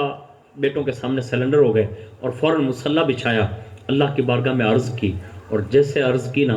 تو غیب سے آواز آئی، شیخ احمد سرہندی یہ بات جو ہے نا وہ شبیہ بالمبرم میں لکھی ہوئی ہے اور یہ کبھی بدلتی نہیں ہے، یعنی سب کی دعاؤں سے یہ بدلتی نہیں ہے۔ یعنی مولانا طاہر کا نام یہ شبیہ بالمبرم میں لکھا جا چکا ہے، اب یہ بدلے گی نہیں۔ بس اتنا سننا تھا۔ مایوسی کے ساتھ ہاتھ نیچے رکھ رہے تھے۔ ضمیر نے جھنجھوڑ کر کہا شیخ احمد سرہندی کیا تو نے اپنے پیر و مرشد سے نہیں سنا کہ حضور غوث پاک کے حوالے سے وہ فرماتے تھے کہ اگر حضور غوث پاک رضی اللہ تعالیٰ عنہ اگر اللہ کی بارگاہ میں عرضی رکھیں تو اللہ تقدیر مبرم کو بھی بدل دیتا ہے؟ بس فوراً ہاتھ اٹھائے اور سجدہ ریز ہوئے اور کہا مولا تجھے حضور غوث پاک کے اس فرمان کا واسطہ کہ وہ اگر تجھ سے سوال کرے تو تقدیر مبرم بدل دیتا ہے، مولانا طاہر کی جہنم کو بدل کر ان کے صدقے میں جنت لکھ دے۔ غیب سے آواز آئی شیخ احمد سرہندی جا، میں نے شاہ جیلانی کے صدقے میں ان کی جہنم کو مٹا کر جنت لکھ دیا ہے۔ اے اس جشن مسرت میں آنے والوں اور خاص کر کے اپنی بہنوں سے گزارش ہے، کسی سے فریاد کرنے کی ضرورت نہیں ہے، پوری کائنات کے تمام سنیوں کے لیے مولا علی کا لال، ماں خاتون جنت کا جگر پارا، امام حسن کی آنکھوں کا تارا، شہنشاہ بغداد غوث پاک رضی اللہ تعالیٰ عنہ کافی ہے۔ لیکن کوئی فریاد کر کے دیکھے، یہ حضور غوث پاک نے کر کے بتایا۔ یعنی یہ بچوں کی خواہش پر، میں کہتا ہوں جب بچوں کی خواہش پر استاد کی جہنم بدلی جا سکتی ہے تو کیا ماں باپ اپنی بیٹیوں کے لیے اور سسرال میں جائیں تو ساس اور سسور اپنے بیٹے کے لیے، اگر میاں بیوی کے لیے دونوں کے ماں باپ دعا کریں تو کیا اللہ تقدیر نہ بدلے گا؟ بدلے گا۔ ہم نے ماں باپ کی دعاؤں کو کتنا ہلکا لے لیا معلوم ہے؟ میرے خیال سے اتنے سارے لوگ بیٹھے ہیں، اس میں اکثر تو ایسے ہیں جن کی اولادیں یعنی وہ خود بھی باپ ہے، ان کے ماں باپ تو ہوں گے ہی لیکن وہ خود بھی باپ ہے، جیسے میں ہی ہوں، میرے والدین حیات ہے لیکن میرے یہاں بھی 2 بچیاں ہیں، تو اس کا مطلب میں بھی باپ ہوں۔ اب ہم اور آپ خود دیکھ لیں اور خود کا حساب کر لیں کہ ہم نے اپنی اولادوں کے لیے کب دعا کے لیے ہاتھ اٹھایا۔ سب سے پہلا نمبر تو 5 ٹائم میں جاتے نہیں، 5 ٹائم میں جاتے نہیں، اس کا مطلب دعا کرتے نہیں۔ جمعہ میں جاتے ہیں، سب سے اینڈ میں جاتے ہیں اور سب سے پہلے نکلتے ہیں، تو دعا کا ٹائم کہاں ملا آپ کو؟ کہ مولانا ہمیں درگاہ بہو پھریے، لیکن جہاں درگاہ آپ گھوم رہے ہو نا وہ میں پورا گجرات گھومتا ہوں، آپ درگاہ پہ جا کے کیا کرتے ہیں اور کتنی دعا مانگتے ہو وہ فقیر برکاتی کو معلوم ہے۔ اس لیے آج سے جتنے ماں باپ ہیں نا سب کے لیے چاہیے کہ جب بھی دعا کے لیے ہاتھ اٹھائیں نا، دعا کے لیے کوئی ضروری نہیں کہ مصلی بچھائیں گے تو دعا ہوگی، آپ بستر پر ایسے ہاتھ رکھ کے تکیہ لگا کے سو رہے ہیں نا، من میں بھی دعا کر سکتے ہیں آپ ابھی بیٹھے بیٹھے من میں دعا کر سکتے ہیں، اس لیے کہ لوگوں کو سنانے کے لیے آواز کی ضرورت ہے، قدرت کو سنانے کے لیے آواز کی ضرورت نہیں، وہ ہمارے دل کے حالات سے بھی واقف ہے۔ دعا تو کرو کبھی۔ آج ہم سب ماں باپ نے چھوڑ دیا، جیسے چھوکرا بگڑا، بیٹی نے کوئی مطلب قدم اٹھا لیا، فلاں کے پاس گئے، ڈھکنے کے پاس گئے، پوچھڑے کے پاس گئے، پورا گجرات چھان مارا، کچھ نہیں ہوا۔ میں نے کہا آپ کہاں کہاں گئے؟ کہا سب جگہ ہو کے آگئے، کچھ نہیں ہوا۔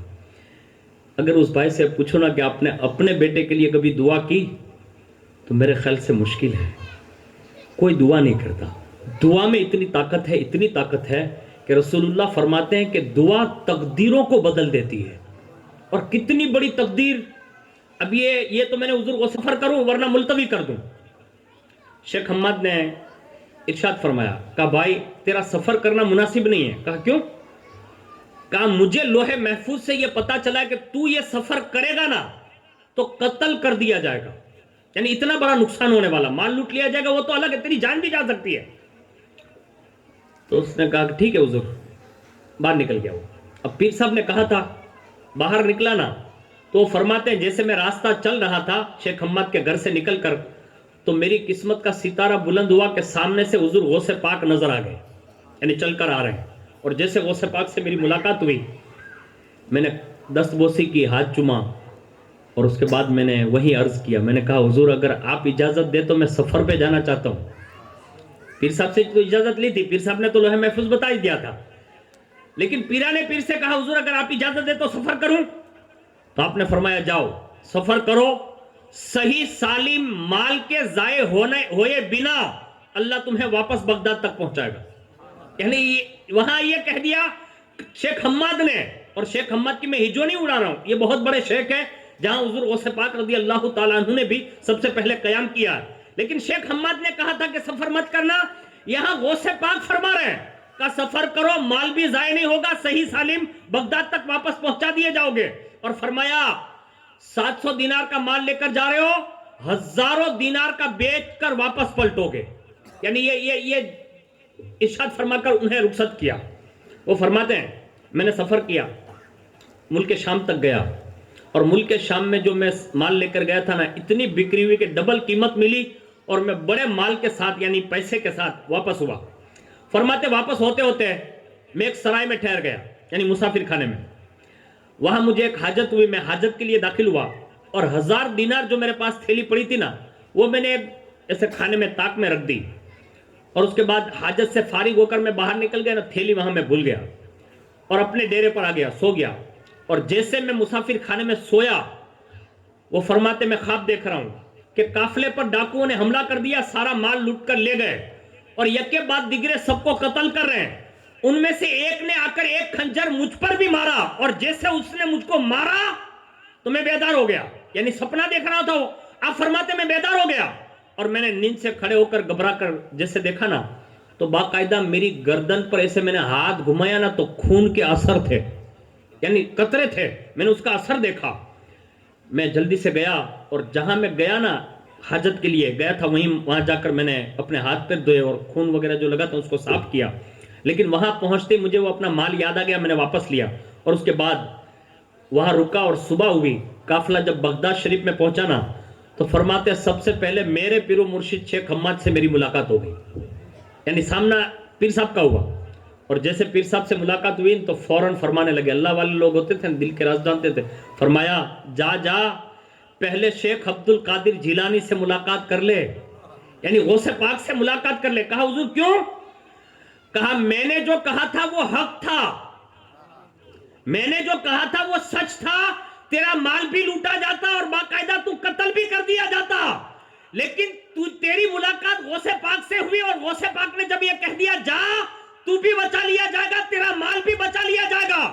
تیرے جانے کے بعد شیخ عبد القادر جیلانی نے 17 مرتبہ تیرے لیے دعا کی، تو جو حقیقت میں واقعہ ہونے والا تھا اللہ نے غوث پاک کی دعا سے وہ خواب میں تبدیل فرما دیا۔ اب آپ سوچ سکتے ہیں کہ اتنے بڑے نقصان سے جو ظاہر میں ہونے والا تھا، اگر غوث پاک رضی اللہ تعالیٰ عنہ کی بارگاہ میں فریاد کرے تو غوث پاک کی دعا سے اللہ اس کو خواب میں تبدیل فرما دیتا ہے۔ تو آپ اور ہم بھی اگر حضور غوث پاک کے وسیلے سے دعا کرتے سیکھ جائیں گے نا، تو یہ دعا بہت بڑی دولت ہے جس کو ہم نے ضائع کر دیا اور ہم نے یہ سمجھا کہ اس میں زیادہ رکنے کا مطلب کوئی فائدہ نہیں ہے۔ میرے یار، دعاؤں میں ہی اللہ سینکڑوں لوگوں کی تقدیریں بدل دیتا ہے، اور یہ ایک دو کی بات نہیں۔ آخر میں جاتے جاتے عرض کر دوں جس سے یہ آپ کو اندازہ ہوگا کہ حضور غوث پاک رضی اللہ تعالیٰ عنہ کو اللہ رب العزت نے جن جن مراتب پر فائز فرمایا نا، ان میں سے ایک ہے مرتبہ قادریت۔ اب مرتبہ قادریت یہ اتنا اہم رتبہ ہے کہ جو ڈائریکٹ اللہ رب العزت کی شان شان، یہ اس کا مرتبہ ہے، یعنی اس کی ذات والا صفات سے یہ لاگو ہے۔ ایک مرتبہ مراقبے میں حضور غوث پاک کو الہام ہوا، کہا شیخ عبد القادر جیلانی مانگو کیا چاہتے ہو؟ تو بڑے محبوب تھے اللہ کے، عرض کیا مولا بڑا رتبہ تو نے محمد رسول اللہ کو دے دیا، ولایت کا جو رتبہ تھا وہ مولا کائنات کو دے دیا، شہادت کا جو رتبہ تھا وہ امیر حمزہ کو دے دیا، اور جو حضرت یہ شہادت کا رتبہ تھا امیر حمزہ اور امام حسین کو دے دیا۔ اب تیرا ایک رتبہ بچا ہے جس کو تو درجہ قادریت کہتا ہے، اور وہ تو تیری ذات سے مطلب منسلک ہے۔ اللہ اکبر۔ ارشاد فرمایا عبد القادر، میں اپنا مرتبہ قادر یعنی درجہ قادریت میں تمہیں سپرد کر رہا ہوں، اور تمہیں عارفوں میں، اولیاء میں، محبوں میں، اور جتنے بھی دنیا میں ولی ہیں ان سب میں تم کو سردار بناتا ہوں،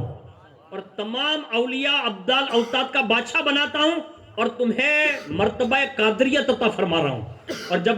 اس مرتبے پر حضور غوث پاک فائز ہے تو اللہ نے آپ کو یہ اختیار دے رکھا ہے کہ آپ جس کو چاہتے ہیں ولایت دیتے ہیں، جس سے چاہتے ہیں چھین لیتے ہیں۔ اس لیے جب محفلیں ہوتی تھی نا حضور غوث پاک کی ان کے ظاہری دور میں، تو حضور غوث پاک لوگوں کو دعوت دیتے تھے، کہا میری مجلس میں آیا جایا کرو، بیٹھا کرو، اس لیے کہ میری مجلسوں میں اللہ کی ولایت کی خلاتیں بٹا کرتی ہے۔ یعنی یہ حضور غوث پاک رضی اللہ تعالیٰ عنہ کی شان ہے۔ تو اس مجلس میں یہ بھی پیغام دوں اپنی قوم کی بیٹیوں کو بھی، بہنوں کو بھی، ماؤں کو بھی، کہ جب بھی کوئی ایسی پریشانی لائق ہو تو آپ حضور غوث پاک رضی اللہ تعالیٰ عنہ سے اپنا کانٹیکٹ کیجئے اور باقاعدہ دربار غوث میں اپنا عریضہ رکھیے، اس لیے کہ ماں باپ جہاں نہیں پہنچ سکتے نا وہاں حضور غوث پاک ضرور پہنچ سکتے ہیں۔ جہاں تمہارا شوہر تمہاری مدد نہیں کر سکتا نا وہاں غوث پاک پہنچ سکتے ہیں۔ جہاں ہمارے چہیتے بھائی جان کے ٹکڑے نہیں پہنچ سکتے نا وہاں حضور غوث پاک ضرور پہنچ سکتے ہیں۔ اور جن جن لوگوں نے بھی یہ فریادیں کی، خاص کر کے خواتین کے اتنے میں واقعات جانتا ہوں حضور غوث پاک کی بارگاہ کی فریاد کے۔ ایک یہودی عورت تھی، غوث پاک سے بڑی محبت تھی، حضور غوث پاک کی مجلس میں کبھی کبھی آیا جایا کرتی تھی۔ جب اس کا نکاح ہوا نا تو اس نے اپنی والد صاحب سے کہا کہ آپ غوث پاک کو دعوت دیجئے، یعنی شیخ عبد القادر جیلانی کو۔ تو کہا بیٹی وہ تو مسلمان ہیں، ہمارے یہاں کیسے آئیں گے؟ کہا میں ان سے بڑی محبت کرتی ہوں، وہ اللہ کے بڑے خاص بندے ہیں، تو ان کو دعوت دیں گے، وہ ٹھکرائیں گے نہیں۔ باپ نہ چاہتے ہوئے بھی گیا، حضور غوث پاک نے ہاں بھر لی، کہا ٹھیک ہے میں تیری بیٹی کے نکاح کی رسم میں آؤں گا، یعنی اس زمانے کے اعتبار سے۔ جیسے ہی مطلب ان کے نکاح کی تقریب کا وقت قریب آیا نا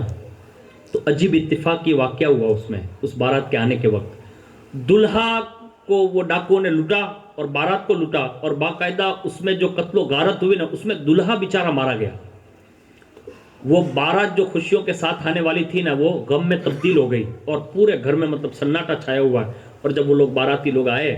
تو کیا دیکھا کہ سب کی مطلب ہوائیاں اڑی ہوئی ہے، اور جیسے ہی وہ دلہے کو رکھا کسی نے خبر دی دلہن کو اندر گھر میں، کہا تمہیں کچھ معلوم بھی ہے؟ کہا کیا؟ کہا تمہارا سہاگ جو ہے نا وہ اجڑ گیا۔ کہا کیسے؟ تو کہا کہ ایسے ایسے واقعات پیش آ گئے۔ اور جب یہ ساری داستان سنائی نا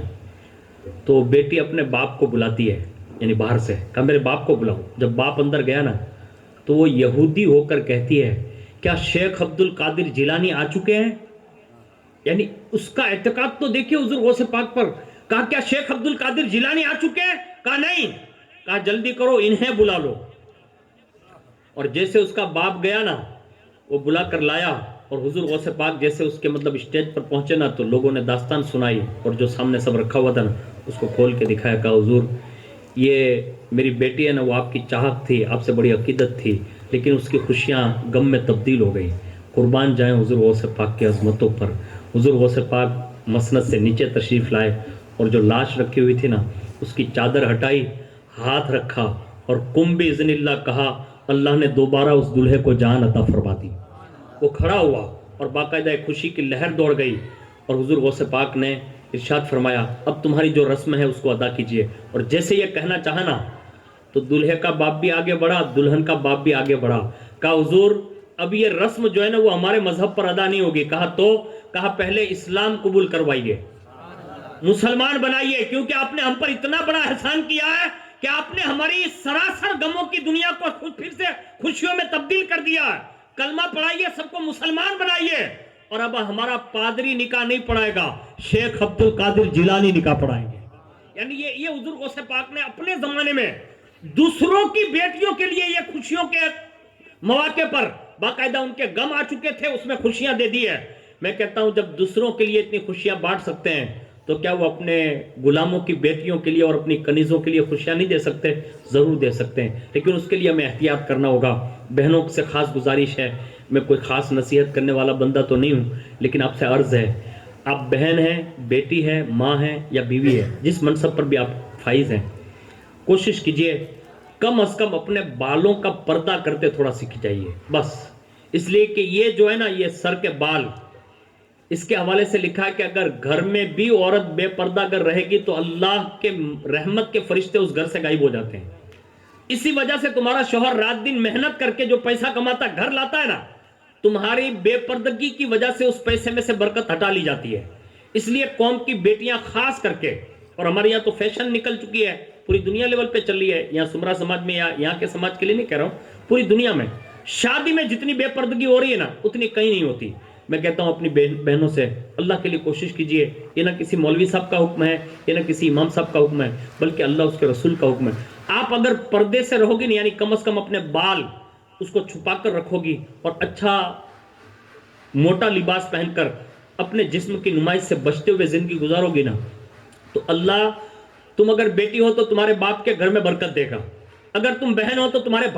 بھائی کے گھر میں برکت دے گا، اگر آپ ماں ہیں تو آپ کے بیٹوں کے یہاں برکت ہوگی، اور اگر آپ بیوی ہے تو اللہ آپ کے شوہر کے رزق میں برکت عطا فرمائے گا، واحد پردہ کرنے کی وجہ سے۔ کیوں؟ اس لیے کہ ماں جو غیرت مند ہوتی ہے نا وہ با حیا ہوتی ہے اور با پردہ ہوتی ہے، اور جن کی ماں با حیا ہوتی ہے نا تو دنیا اسے ماں خاتون جنت کہتی ہے، اور ان کی کوکھ سے جنم لینے والے امام حسین جنم لیتے ہیں۔ تو یہ قوم کی بیٹیوں کے لیے میں نے ایک آخری نصیحت یہ کر دی ہے کہ کوشش کیجئے اپنے آپ کو پردے میں رکھیے اور باقاعدہ باپردہ رہ کر زندگی گزاریے۔ اللہ آپ کو دونوں جہان کی برکت عطا فرمائیں، اور مجھے بھی کہنے سننے سے زیادہ عمل کی توفیق عطا فرمائیں۔ جاتے جاتے میری قوم کی بیٹیوں کے لیے اور بھائیوں کے لیے ایک تحفہ عرض ہے، اگر آپ قبول کر لیں، جیسے بہت سارے احباب کرتے بھی ہوں گے لیکن نہیں کرتے ہیں تو آج سے پھر سے شروع کریں۔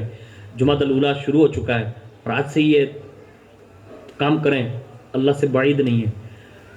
ہر رات میں مغرب کے بعد وقت ملے، مغرب بعد یا عشاء بعد، اپنے گھر کی بچیوں کو، اپنے بیٹوں کو اور خود بھی سورہ واقعہ خود بھی پڑھیں اور ان کو پڑھنے کی ترغیب دیں، یا کم از کم اسے سنائیں،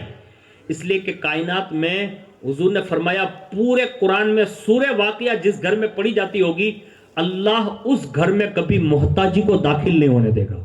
یعنی کبھی بھی فقر نہیں ہوگا، فاقہ نہیں ہوگا۔ تو ہمیں تو سب کو چاہیے کہ جب حضور نے اس سورت کو اتنا بڑا بیان کیا ہے تو ہر بیٹی کو یہ چاہیے کہ وہ سورہ واقعہ سیکھ لیں، باقاعدہ دیکھ کے پڑھے یا زبانی پڑھے، اس کو پڑھا کریں۔ اللہ تعالیٰ تمہارے ذریعے سے تمہارے گھر میں برکتوں کا نزول فرما دے گا۔ کوشش کیجئے خود بھی سورہ واقعہ سنیے، اپنی بچیوں کو بھی سنائیے۔ اللہ تعالیٰ مجھے بھی اس بات پر عمل کی توفیق عطا فرمائیں، اور دنیا میں جتنے بھی مسلمان بس رہے ہیں اللہ سب کی جان مال عزت آبرو کی حفاظت فرمائیں۔ بالخصوص آج جن کے یہاں یہ خوشی کی تقریب ہے، اللہ تعالیٰ اس خوشیوں میں بے شمار برکتیں عطا فرمائیں، اور حضور غوث پاک رضی اللہ تعالیٰ عنہ کے صدقے میں آنے والے وقتوں میں میاں اور بیوی کے درمیان محبت عطا فرمائیں، الفت عطا فرمائیں، دونوں خاندان میں محبت اور پیار نصیب فرمائیں۔ اللہ تعالیٰ ان کے گلشن سے جو گلاب کھلائیں وہ گلشن قادریت اور چشتیت کے مہکتے ہوئے پھول بنیں، اور حضور غوث پاک کے سچے شہدائی بنیں۔ یا اللہ کریم، جن دو بہنوں کے نکاح ہونے جا رہے ہیں، اے میرے کریم ان دونوں بہنوں کو قدم قدم پر حضور غوث پاک کی غوثیت کا واسطہ اپنی رحمت کا سہارا عطا فرمانا، اور دونوں جہان کی سرخ روئی عطا کرنا، ان کے ماں باپ اور ان کے سسرال والوں کی آنکھوں کی انہیں ٹھنڈک بنانا۔ اے اللہ، اگر ان کی زندگی میں کوئی آزمائشیں، تکالیفیں لکھی ہوں، حضور غوث پاک کے صدقے میں ابھی سے انہیں دفع فرما دینا، اور اپنے فضل و کرم کے سائے میں رکھ کر انہیں خوشحالی والی زندگی عطا فرما۔ آمین یا رب العالمین برحمتک یا ارحم الراحمین۔ السلام علیکم۔